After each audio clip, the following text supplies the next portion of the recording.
एक रंगबाज युवक बार बार एक औरत को छेड़ता है, उसे जान से मारने की धमकी देता है और इसके साथ साथ वह व्हाट्सएप पर स्टेटस लगाता है कि वह जल्द ही उसकी और उसके परिवार के 4 लोगों की हत्या कर देगा। वह औरत परिवार के साथ 3 बार अलग अलग थानों में जाती है, लेकिन किसी भी थाने में कोई कार्रवाई नहीं होती। दरअसल हम ये कह सकते हैं कि उस थाने में मौजूद पुलिस वालों के अंदर जाहिलियत कूट कूट कर भरी थी। उत्तर प्रदेश के अमेठी जिले के अहरोवा भवानी में स्थित एक घर के गेट पर चंदन नाम का शख्स दस्तखत देता है। दरअसल ये घर था एक शिक्षक का। जैसे ही गेट खुलता है, चंदन घर में मौजूद सभी लोगों पर गोली चलाता है। सबसे पहले गोली लगती है शिक्षक सुनील को, क्योंकि इसने गेट खोला था। यहाँ सुनील को फिल्मी अंदाज में 3 गोलियां मारी जाती हैं। चीख की आवाज सुनकर जैसे ही उसकी पत्नी आती है, चंदन 2 गोलियां उसे मारता है। इसके बाद एक 1.5 साल की एक छोटी सी बच्ची घर के आंगन में खेल रही थी, ये शख्स उसे भी एक गोली मार देता है। पास ही में 6 साल की लड़की खेल रही थी, वह यह सब देखने के बाद बेहद घबरा जाती है और जब वह जान बचाने के लिए भागती है तो उसे भी 2 गोलियां मार दी जाती हैं। इसके बाद चंदन वहां से फरार हो जाता है। यह पूरी घटना जैसे ही सोशल मीडिया पर वायरल होती है, हर किसी को यह जानने की चाहत थी कि आखिर चंदन ने पूरे परिवार को क्यों खत्म किया। क्या कसूर था आखिर उन छोटे छोटे बच्चों का। चलिए आपको रूबरू करवाते हैं पूरे घटनाक्रम को सिलसिलेवार तरीके से। 2020 में सुनील की मठिया में नौकरी लगती है। उसे नौकरी बतौर अध्यापक के रूप में मिली थी। अपनी 2 बेटियों और पत्नी के साथ वह मठिया के किराए के घर पर रहने लगता है। परिवार के साथ यहाँ रहने का एक बड़ा कारण ये भी था कि वह चाहता था कि उसकी दोनों बेटियों को भविष्य में अच्छी एजुकेशन दिला पाए। सुनील सुबह घर से अमेठी के लिए निकलता और स्कूल में पढ़ाने के बाद वह शाम को घर आ जाता। इसी बीच पड़ोस में एक शख्स रहता था जिसका नाम है चंदन। चंदन एक रंगबाज टाइप का लड़का था। वह अपने पास एक बुलेट बाइक भी रखता था और जब भी सुनील स्कूल के लिए निकलते हैं तो वह उसकी पत्नी भारती पर लाइन मारता है। कुछ दिन के प्रयास के बाद भारती और चंदन की नजदीकियां बढ़ जाती हैं। जैसे कि हमने आपको बताया कि चंदन को मालूम था कि सुनील कब घर से निकलता है और कब घर वापस आता है। नजदीकियां बढ़ने के बाद वह अक्सर उसके घर भी आया जाया करता था। व्हाट्सएप पर वीडियो कॉल करना अब आम बात हो गई थी। एक तरह से देखा जाए तो यहाँ भारती भी अपने पति को धोखा दे रही थी। धीरे धीरे सुनील की चंदन से जान पहचान बढ़ती है, मगर सुनील इस बात से अनजान था कि चंदन और उसकी पत्नी दोनों उसे मिलकर धोखा दे रहे हैं। साल 2024 में सुनील एक प्लॉट खरीदता है और अपनी पत्नी के नाम करवा देता है। इस प्लॉट में गवाह बनाया गया था चंदन को, क्योंकि चंदन उनके पड़ोस का रहने वाला था और वह सुनील का दोस्त भी बन गया था। करीब 3-4 महीने बाद सुनील को चंदन पर शक होता है। शक की वजह ये थी कि पड़ोस के कई लोगों ने बताया था कि जब वह सुबह स्कूल के लिए निकलता है तो चंदन उसके घर आता है और घंटों तक वह रहता भी है। सुनील ये सब जानकर बेहद परेशान था। वह अपनी पत्नी भारती को समझाता है, लेकिन वह मानने को तैयार नहीं थी। वह फैसला लेता है कि चंदन से मिलकर इस बारे में बात करेगा।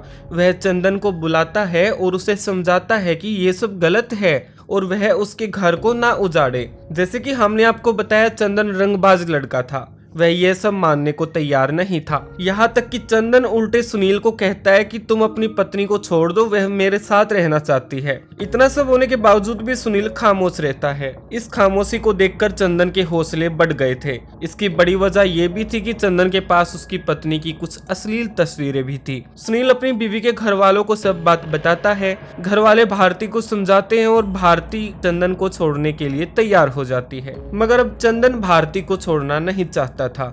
समय बीतता गया, लेकिन भारती अब भी चंदन से चोरी चुपके बात किया करती थी। चंदन के हौसले इतने बढ़ गए थे कि अब वह सुनील को धमकियां तक देने लगा था कि वह उसकी बीवी की अश्लील फोटो सबको दिखा देगा। इसके बाद वह समाज में मुंह दिखाने लायक नहीं बचेंगे। सुनील का अपनी पत्नी से इस बात को लेकर झगड़ा भी होता है, लेकिन कोई रास्ता नहीं निकलता। इसके बाद दोनों पति पत्नी फैसला लेते हैं कि वह पुलिस के पास जाएंगे। शायद हो सकता है पुलिस उनकी कुछ मदद कर दे। भारती और सुनील दोनों सितंबर में गदागंज थाने में पहुंचते हैं और पुलिस को एप्लीकेशन देते हैं कि चंदन नाम के युवक के पास उसकी अश्लील फोटो है और वह अब शादी का दबाव डाल रहा है और जान से मारने की धमकी दे रहा है। लेकिन थाने में मौजूद प्रचंड मूर्ख पुलिस ने शायद इस बात को गंभीरता से नहीं लिया। वैसे भी ये सब आम बात है। इसके बाद ये दूसरे थाने में जाते हैं, लेकिन वहां भी जाहिलियत कूट कूट कर भरी हुई थी।